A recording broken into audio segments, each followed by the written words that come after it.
Halo teman-teman semuanya, selamat datang kembali di channel YouTube kami.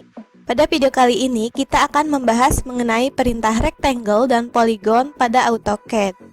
Perintah rectangle ini dapat kita gunakan untuk membuat objek yang memiliki 4 sisi atau segi 4. Contohnya adalah persegi ataupun persegi panjang. Kemudian untuk polygon ini dapat kita gunakan untuk membuat objek segi banyak. Bisa itu segi 3 beraturan, segi 5 beraturan, segi 6 beraturan, segi 8 beraturan, dan lain-lain. Untuk mengaktifkan perintah rectangle dan polygon, kita bisa klik icon ini. Kemudian kita bisa pilih rectangle ataupun polygon. Selain cara ini, kita juga bisa mengaktifkan perintah rectangle dan polygon dengan cara mengetik komen melalui keyboard sesuai dengan perintah masing-masing. Oke, langsung saja kita contohkan dan praktekkan untuk perintah rectangle. Untuk perintah rectangle ini, dia memiliki beberapa metode dalam pembuatannya. Yang pertama, saya akan mencontohkan cara membuat rectangle dengan metode point snap. Caranya seperti apa? Pertama-tama kita ketik dulu di keyboard REC kemudian enter untuk mengaktifkan perintah rectangle. Setelah itu kita perhatikan kotak dialog. Di sini kita diminta untuk menentukan first corner point atau titik ujung pertama.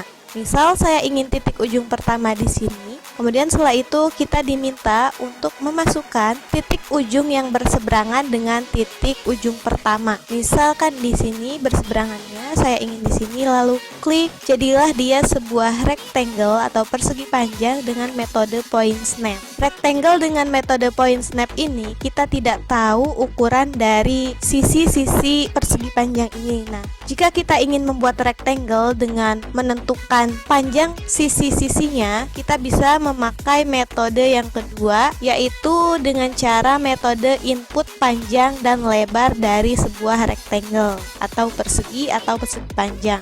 Oke, untuk caranya sama seperti tadi. Pertama-tama kita ketik dulu REC kemudian enter. Setelah itu kita diminta untuk menentukan first corner point atau titik ujung pertama. Misal di sini. Lalu setelah itu kita masukkan berapa panjang dan lebar yang kita ingin buat. Misal di sini contohnya adalah saya ingin panjangnya 2000, kemudian lebarnya 1500. Ini dalam satuan milimeter. Nah, untuk menginput panjang dan lebar ini kita ketik saja di keyboard add, lalu masukkan panjangnya sebagai sumbu X yaitu 2000, kemudian koma, sumbu Y atau lebarnya yaitu 1500. Kemudian enter, jadilah dia rectangle dengan panjang 2000 dan lebar 1500. Oke, next selanjutnya kita akan membuat rectangle dengan metode input panjang diagonal dan sudut diagonal. Caranya seperti apa? Pertama-tama kita ketik dulu REC di keyboard, kemudian enter. Setelah itu pasti kita diminta untuk menentukan first corner point atau titik ujung pertama. Saya ingin titiknya di sini. Lalu setelah itu bagaimana cara menginput panjang diagonal dan besar sudutnya? Kita ketik saja di keyboard add, kemudian masukkan panjang diagonal yang kita inginkan. Misal saya ingin 2500. Kemudian setelah itu ketik juga tanda sudut atau tanda kurang dari, lalu masukkan sudut diagonalnya. Nah, di contoh ini saya ingin besar sudutnya adalah 35 derajat, maka kita ketik saja 35, lalu setelah itu enter. Nah, jadilah dia rectangle dengan panjang diagonal 2500 tadi dan juga besar sudutnya 35 derajat. Metode ini sama seperti menghitung panjang layar monitor atau televisi, yaitu dihitungnya diagonalnya ya, yang seperti ini miring, bukan dihitung dari garis sisi-sisinya. Oke, next selanjutnya kita akan mencontohkan membuat polygon. Untuk polygon ini dia memiliki dua metode, yaitu metode inscribe dan juga metode circumscribe. Pertama-tama kita jelaskan dulu mengenai metode inscribe. Oke, untuk mengaktifkan perintah polygon kita ketik dulu di keyboard POL kemudian enter. Lalu setelah itu kita diminta untuk memasukkan jumlah sisi poligon yang ingin kita buat. Saya ingin sisinya 8, kita ketik saja 8 untuk membuat segi 8 beraturan. kemudian enter. Lalu setelah itu kita diminta untuk menentukan center atau titik tengahnya. Misal saya ingin titik tengah di sini, kita klik di sini. Lalu setelah itu kita diminta untuk memilih metode atau format inscribe atau circumscribe. Saya ingin inscribe, maka saya ketik dulu di sini I, kemudian enter. Lalu setelah itu kita diminta untuk memasukkan radius atau jari-jarinya. Bisa kita klik di sini ketika kita tahu jari-jarinya berapa, namun saya ingin ketik jari-jarinya sebesar 700. Kemudian enter. Nah, jadilah dia seperti ini. Oke, ini tadi cara untuk membuat poligon dengan inscribe. Jadi dia poligonnya ada di dalam lingkaran.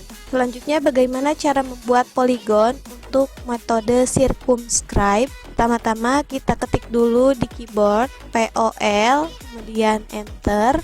Setelah itu kita masukkan berapa sisi yang ingin kita buat. Misal saya ingin membuat segitiga beraturan, maka saya ketik saja 3, kemudian enter. Setelah itu kita diminta menentukan titik tengah atau center point. Saya ingin center pointnya di sini. Lalu kita diminta untuk memilih inscribe atau circumscribe. Di sini saya ingin circumscribe, maka saya pilih ini atau bisa kita ketik C, kemudian enter. Nah, seperti ini dia jadi segitiga. Lalu kita diminta untuk memasukkan panjang jari-jari atau radius. Saya ingin jari-jarinya sama seperti tadi, 700, kemudian enter. Nah, jadilah dia poligon segitiga beraturan seperti ini. Dia berada di luar lingkaran. Jadi perbedaan antara inscribe dengan circumscribe adalah untuk inscribe, poligon yang kita buat itu akan berada di dalam lingkarannya. Sedangkan untuk circumscribe, poligon yang kita buat berada di luar lingkaran. Selain itu juga, untuk poligon inscribe ini, dia menghitung panjang atau jari-jari dari titik center di sini ke sudut. Jadi poligon inscribe ini dia menghitung panjang jari-jari dari titik center di sini ke titik sudut di sini. Sementara untuk circumscribe, dia ini menghitung panjang jari-jari dari titik center, titik tengah ini ke sisi setiap poligonnya. Dari sini ke sini, dari sini ke sini, dari sini ke sini. Itu dia perbedaan antara poligon inscribe dengan poligon circumscribe. Misal kita buat lagi di sini untuk poligon inscribe, kita ketik dulu POL, enter.